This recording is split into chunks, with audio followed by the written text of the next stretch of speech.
Do you want to be this happy with your lace front? Then keep watching. So first, you're going to need, obviously, your frontal.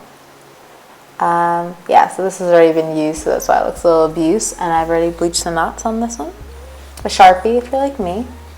Yeah, bundles, girl. Yes, yeah, bundles, of course. A paddle brush or any brush. A pair of scissors. Some clips. Some scrunchies. A couple wig combs. I use 4. Bobby pins. T-pins to secure your wig cap. A C needle or whatever needle you prefer, and thread. Oh yeah, sorry, and your mannequin head. And if you're me, yours looks like this. And as you can see, I already secured my T-pins. Okay, so I already, like I said, put my T-pins in, and you just want to make sure that the wig cap is nice and taut. Yes, you see that it's not going to move all over your wig. Then you're going to go and brush your frontal on out, and then measure it across your wig head just to see where it comes up to. But before you do this, make sure you also measure this on your head so you can like figure out where you want your frontal to lay on your head as well. I chose to cut my frontal to fit right behind my ears. So in the next clip, you're going to see that I'm actually going to trim my frontal down because I just felt it was a little bit too long. Like I said, I used this frontal to make a wig previously, so I know what worked, or what I should say is what didn't work in my last wig, and I'm gonna make sure I don't do the same things for this wig. When you're cutting, I just sectioned off the piece, but when you cut, definitely use the back side of the frontal, not the front. Even when you're cutting weave, you want to cut from the side as already bonded together. Just it's gonna like have less shedding, and you're just not gonna lose as much hair as if you try to cut it from the front. So whoop, there goes one side. And now the other side, just gonna do the same thing. I don't really think I even parted this one that much, but just cut up in a straight line, and bam, there you go. And it's also a good idea to like brush through your frontal or U part, whatever you're doing, just to kind of get all the stray hairs out. Okay, so I wear my lace front behind my hairline, so I just take a Sharpie marker and make that part black so that it blends seamlessly, since like I said, I don't wear it on the forehead but actually slightly behind the hairline. It looks more natural when it's dark, and I'm not a huge fan of parts, so I'm a no part girl. What I'm doing here is securing my frontal to my wig head with some of those additional T-pins that I had. So I'm just securing both of the sides, and then you're going to see later I'm also going to secure the back. So yeah, that right there doesn't happen while I'm sewing. So homegirl's going to flip on over. And I'm going to insert a T-pin.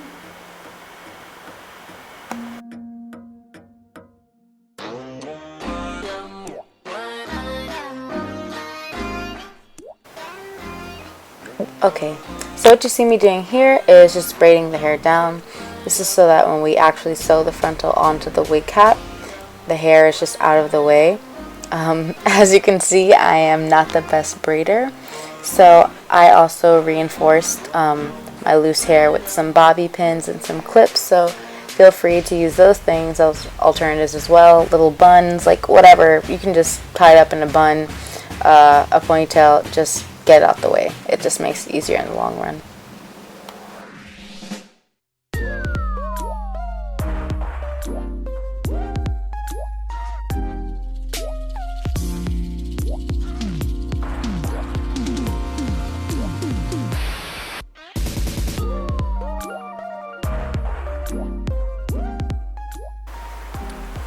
Okay, so now we have it all finished, and now it's time for the most important part, sewing down your frontal. So when you're sewing down your frontal, you want to go under the wig cap, through the frontal, and then pull it on through. The next clip is going to show it better, but it's just really important to make sure every time you're sewing down the frontal, you're actually gripping the wig cap, because sometimes it feels like you may have, but really you're just sewing through the frontal and you're just making a random knot on the frontal that's not actually connecting it to anything. So as you see here, I'm going under the wig cap, then I'm going under the frontal, and then I'm pulling it through. I just flip my hand through this string so that when I pull the needle through, it kind of gives it like that loop pull method knot thing. I don't really know what it is, but it makes your sew down feel more secure. So I'm just going to do that again. And so my needle is a little bit thicker on the end, so sometimes I have a little issue when I have to pull things through. You'll see that a couple times in the video, but it's not a big deal. Now I'm just going to do the same thing on this end. So I'm just moving the T-pin up so that I actually can see where I'm about to sew. And I'm just going to, make sure it's still taut. Remove any excess hair off the way. And do the same thing I did on the other side. When you're sewing down your frontal, you're not going to sew the entire thing just yet. So we already did one side, so you're just going to sew down that complete horizontal side and then stop at the end of it and don't continue onto the arch just yet. Make sure both sides are taut and tight before you continue.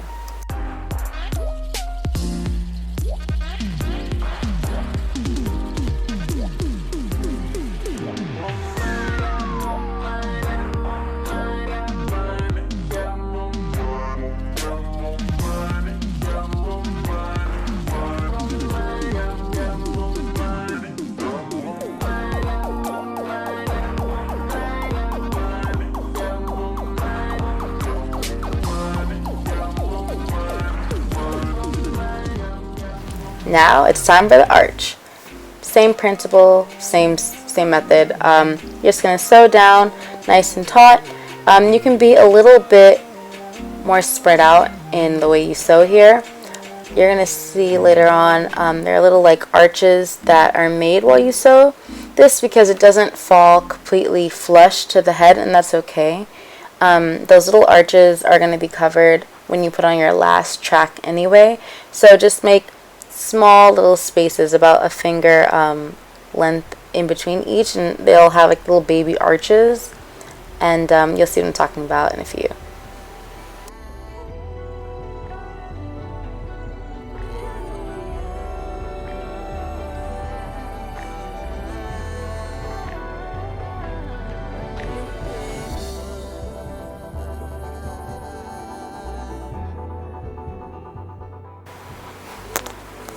As you can see, if you put it down all flush, it's not going to fit unless you fold it over a little bit, and then it would actually fit perfectly and snug and flush. But like I said, don't worry about it. Just continue making those little arches.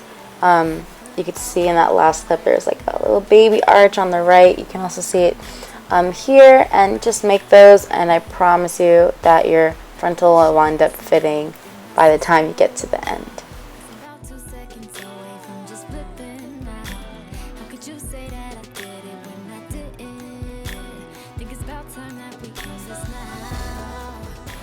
So the hard part is done. We're just going to now sew down some tracks. I personally am going to double my tracks in the back. I have 3 bundles in total, so the first 2 bundles will be doubled, and then the last bundle I will single track on top.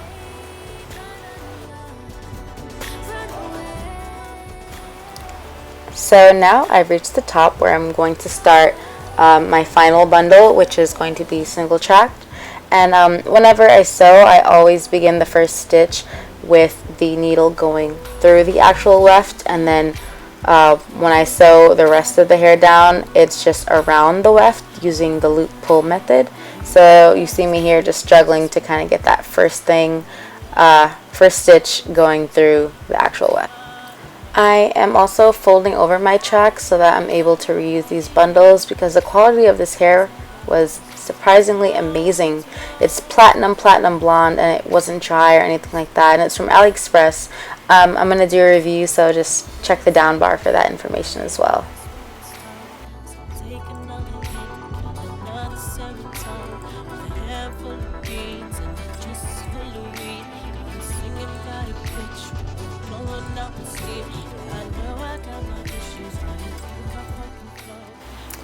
As you can see, we're getting to the end, so I just want to show you right there is where you're going to sew your final track, and that's where the frontal is.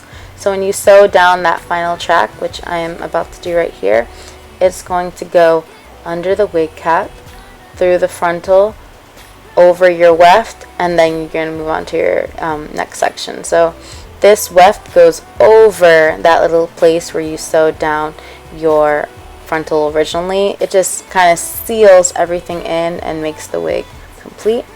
So that's what I'm doing here, just making the bond between the weft and the frontal so that's seamless.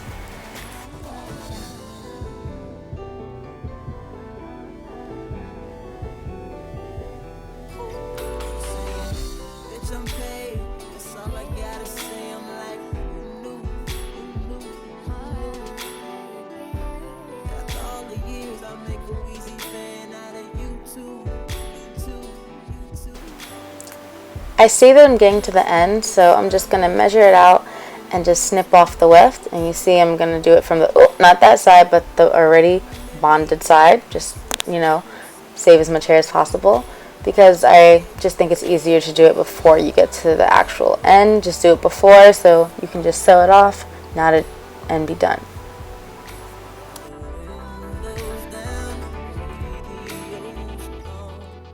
Make sure if you have to readjust the hair and move any flyaways to do so, because you don't want your frontal hair to be, you know, locked in between where you're actually sewing down your weave. Oh my god, guys, we're almost done. So you're just going to want to take out your crappy braid or your bun or your ponytail or whatever you did to secure it. And then you're just going to want to brush her out and make it nice and seamless. The frontal to this wig was not as good as the bundle, so that's why it looks a little ugh. And there we go. Now we have the wig, and all we have to do is cut out the part of the wig cap that we're not going to actually have on our head. So just be careful not to cut where you've already sewn down. I promise this is going to be a lot easier than it sounds. And just snip, snip, snip away until you cut off all the part that is below the frontal.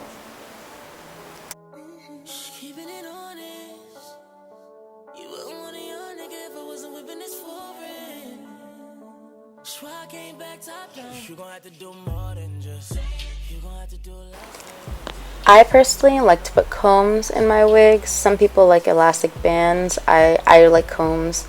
So I'm just going to put a comb at the back, 2 combs on each of the sides, and then 1 comb in the middle. When you're actually sewing combs onto your frontal, make sure you kind of like stick the hair up, just so that when you're going through it, you're not sewing down hair that's being laid flat, because then it's going to like move kind of weird. So just try to get it as vertical as possible so you're not actually sewing any of that hair flat down.